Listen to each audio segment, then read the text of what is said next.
সবাইকে শুভেচ্ছা জানিয়ে আজকের ক্লাস শুরু করছি। আজকে আমরা একটা অলিম্পিক রিং আনবো। অলিম্পিক রিং এ এই 5টা রং ব্যবহার করা হয় এবং রঙের এই কোডগুলো আমি এখানে দিয়ে দিয়েছি। আর রিং এর একটা ছবি আমি এখানে রেখেছি। তো এখন আমি শুরু করব। শুরু করার জন্য প্রথমে আমি এখান থেকে এই রংটা নিয়ে নিলাম, সবচেয়ে প্রথম যে কালারটা, এটাকে স্ট্রোক কালারে নিয়ে আসবো। এরপর আমি একটা সার্কেল আনবো। সার্কেলের স্ট্রোকটাকে একটু বাড়িয়ে দিব, 7 করে দিলাম, 7। এবার এটাকে কপি করব আর অল্টার এবং শিফট ধরে ডান দিকে ড্র্যাগ করে দিলাম। এরপর কন্ট্রোল প্লাস ডি, যে কোনো দুইটাকে সিলেক্ট করে অল্টার ধরে আমি এখানে মাঝ বরাবর হয়েছে, এখন এখানে বসিয়ে দিলাম। তারপর যে কাজটা করতে হবে, আমার এগুলি সব স্ট্রোক আছে, এখানে আমরা দেখতে পাচ্ছি স্ট্রোক, এগুলিকে ফিলে কনভার্ট করে দিব। সবকটাকে সিলেক্ট করে অবজেক্ট থেকে পাথ, আউটলাইন, স্ট্রোক, বাস এখন এগুলি সব ফিলে কনভার্ট হয়ে গেছে। এখন আমি একটা একটা করে কালার চেঞ্জ করে দিব। এটা হবে আইড্রপার দিয়ে আমি কালো রং নিয়ে নিচ্ছি। এটা হবে লাল রং, সিলেক্ট করে আইড্রপার দিয়ে লাল রং নিয়ে নিচ্ছি।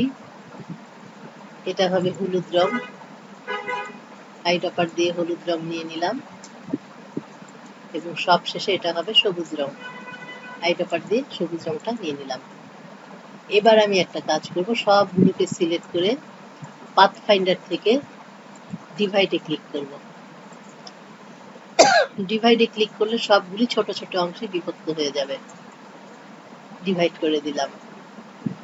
ডিভাইড করার পরে আমাদের এখানে নীল রংটা উপরে আছে। এবার ডিরেক্ট সিলেকশন টুলের সাহায্যে এখানে ক্লিক করব, তারপর আইড্রপার টুলের সাহায্যে এই নীল রংটাকে এখানে দিয়ে দিব।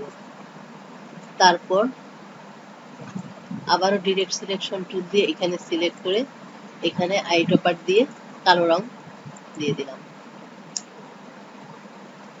এবার এখানে এই অংশটাকে সিলেক্ট করে আইড্রপার দিয়ে কালো রং দিয়ে দিব এবং সব শেষে এখানে এটাকে সিলেক্ট করে আইড্রপার দিয়ে সবুজ রং দিয়ে দিব।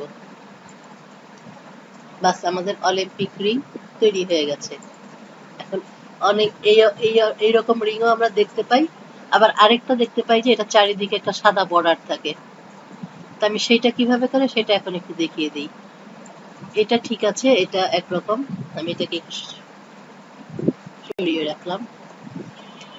আর সাদা বর্ডার যদি দিতে হয় তাহলে সবগুলোকে সিলেক্ট করে আমাকে অবজেক্ট থেকে এক্সপ্যান্ড অ্যাপিয়ারেন্স করে নিতে হবে। তারপরে আমি পাথফাইন্ডার থেকে মার্জে ক্লিক করব।